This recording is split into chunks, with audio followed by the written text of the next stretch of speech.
Hi, I'm Lizzie from Pippin Gile, and today I'm going to teach you how to make wild garlic butter. First off, we need to collect our ransoms or wild garlic.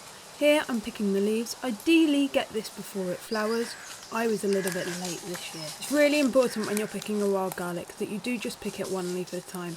Lords and ladies is a highly poisonous plant that quite often grows within patches of wild garlic. Having collected our garlic, it's now time to start to chop it up. Do this nice and fine because you will end up with this size bits of garlic left in your dish at the end. This is also a really good time to just double check that you did just pick wild garlic, and just check the leaves are all nice and clean, that they haven't got any sort of mildew or nasties on them either.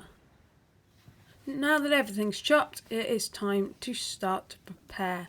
So we've just got the butter here. We're going to start with just half the block of butter to begin with, because otherwise it's too much. Then what we want to do is really start to soften that butter. So this hasn't been in the fridge, and I'm just getting it all sort of chopped up nice and finely. Here we go. So now that that's getting to the right consistency, I'm going to add my garlic. Start with just a couple of handfuls. You can always add more as you go. I found that the knife was the best way to chop this in. So again, just like you were doing with the butter earlier, slice through and mix it together. It takes a bit of time, but it does start to mix nicely. Once you've got a good consistency, you can always swap over to the spatula as I've done here and give it some really good smushing.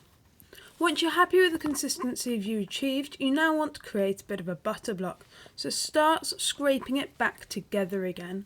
I use the side of the container here, and I'm just pushing it gently round and round against the edge of the container until I start to get a block together. There we go, you can see it's beginning to take shape there now. Once you're happy with your butter block, now you want to cover it up and preserve it. I got a line of cling film out here, I doubled it up, popped the butter onto it and wrapped it up like a old wrapped sweet, twisting both ends. One of these blocks went into my tummy and the other one went into the freezer. There you go, and that is exactly how you make your very own garlic butter. If you've enjoyed this video, please subscribe to our YouTube channel. Also check out our website pippinandgile.co.uk for a range of other recipes.